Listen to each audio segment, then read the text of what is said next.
Hi, it's Busiswa, and it is a beautiful Monday morning. I just finished my album. I just submitted it for mastering, and I felt like I just needed to get something off my chest. In the years between 2013 and 2019, I was in not one, but two abusive relationships. The first was with Sfiso Mazibuko, who abused me physically, psychologically, and emotionally. The second was with Katlego Langeni, who is the father of my child, and he abused me physically, emotionally, financially. Not only while we were in a relationship, he also came after me about 4 months after our breakup to beat me up once again for seeing me out with someone else. I'm not making this video to talk about these two individuals. I'm making this video to address a few things, particularly about gender-based violence, but also to talk to women and girls who have or who may ever find themselves in those situations. When I first got hit by a man, as in a man first laid his hand on me, my first thoughts were not anger, but pity. I was in love, and I thought that the person that I was in love with was going through some things, and I felt I needed to help them get through those things. I tried different things during the relationships, and from therapy to anger management classes to speaking with the elders to prayer, to education and information sharing, I really thought that abuse is something that you can get through with your partner. I'm here to say to ladies who are in abusive relationships or who will ever come across that situation, God forbid, you can't. It's not your place. It's not your responsibility. It's not your job to change an abuser. When I was in an abusive relationship more than once, initially I kept it a secret. I didn't tell anyone because I not only wanted to protect the person I was with at the time, I also didn't want anybody to think that I am weak. How could confident, strong, empowered Busiswa be in an abusive relationship? I've since come to learn that it happens to anyone. Anyone in any status of life, from all walks of life, any race. It happens to CEOs and doctors. It happens to nurses and teachers. It happens to powerful artists like myself. I was going out and performing for thousands at shows. Sometimes immediately after I had cried or immediately after I had been slapped, pretty much. This happened to me many, many times, and my focus was to just go out there and put on a brave face, put on a smile, put on a lovely couple's image.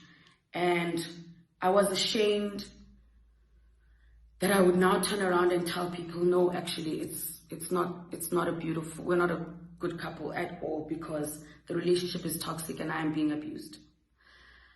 I felt like something about it was my fault. There were many things I felt like I needed to change about myself to stop the abuse. I realize now that it's not me. It is not your fault. You do not deserve to be abused. Nobody deserves to be abused. Because you are weaker physically in your relationship does not give anybody a right to manipulate you, to guilt trip you, especially not to beat you up. During these relationships, another thing that really made me stay was the fact that I was a public figure and it would just be pure entertainment for everyone. You know, if people knew what was happening in my personal life, it wouldn't affect them the way it affects me, my friends, my family, my loved ones.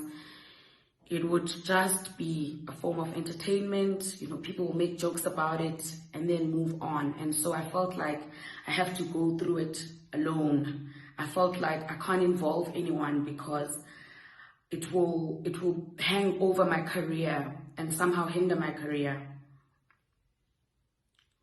I have now come to learn that because it's not my fault, I don't have to carry it as a burden when someone is being abusive to me. I don't have to protect them. I don't have to lie for them. I don't have to even entertain the justifications that they bring for the reasons why they would abuse me. And there are many justifications. I've come to learn that abusers will create any kind of reason to justify why they have to be abusive, why they feel entitled to anything from your body to your space to your mind. And most of the time, these justifications are just reasons for them to feel like they are not monsters. Abusers hate being called monsters. They want everyone around them to believe that she's crazy, she provoked me, she's bitter, she doesn't want to stop doing this and that and the other thing. I caught her there and I found her here. And they bring all of these reasons for why they can lay a hand on you. But I've learned that all of these are reasons to make themselves feel better for something that they know that is wrong. And they know that no woman has to take it. No woman has to stand for it.